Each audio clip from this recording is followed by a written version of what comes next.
হ্যাঁ বাহ, দেখেন সম্মানিত দর্শকবৃন্দু, আমাদের বিদ্যালয়ের ছাত্রছাত্রীরা, শিশুরা, ওরা অনেক ভালো। দেখেন ওরা খুব স্বাস্থ্য সচেতন।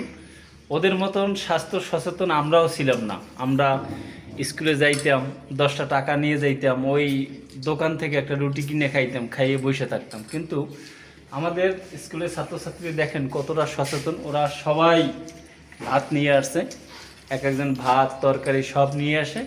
লেইজের টাইমে আমরাও ভাত খাই, ওরাও ভাত খায়। দেখেন ওরা কি কি দিয়ে আনছে। আব্দুল্লাহ, ভাত আনছো কি দিয়া?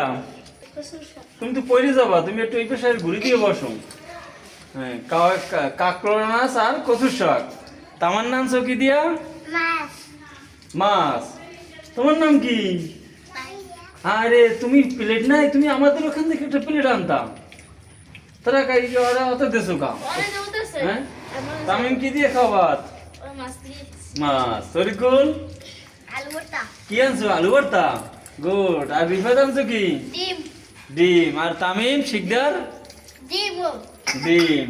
আর আলিফ? আলু। গুড। এই যে তোমরা যে ভাত নিয়ে আসছো, প্রথম তো আনতা না, আমাদের দেখা দেখি তোমরা এখন সবাই আনো। এইটা ভালো না একটু রুটি নিয়ে আসলে ভালো হইতো? হ্যাঁ, এটা ভালো না? কারণ সারাদিন আমরা, তোমরা সেই সকালে আসছো, আইসা পড়াশোনা করতেছো, এখন দুপুরবেলা যদি ভাত খাও তাহলে দেখবো যে সারাদিনের ক্লান্তিটা লাগবে না। আর যদি তোমরা এখন ভাত না খাইতে, আর দুটো চাল ভাজা, একটু বিস্কিট, একটা রুটি খেয়ে থাকতা, তাহলে তোমাদের অনেক কষ্ট হইতো না? অনেক কষ্ট হইতো। তাই তোমরা কি করবা, প্রতিদিন এইভাবে ভাত নিয়ে আসবা, নিয়ে আসবা এবং খেয়ে দে গায়ের শক্তি বানিয়ে তারপর পড়াশোনা করতে হবে। ঠিক আছে? ওকে, ধন্যবাদ, ভালো থাকো। আস্তে আস্তে খাই, যেন কলায় যেন বাজে না। হ্যাঁ, আল্লাহ ফালাফি করবো না, দুষ্টুমি করবো না। ভাত খাওয়ার সময় কথা কম বলবা, ঠিক আছে? আচ্ছা, খাও। হ্যাঁ, দ্রুত, ভালো থাকো।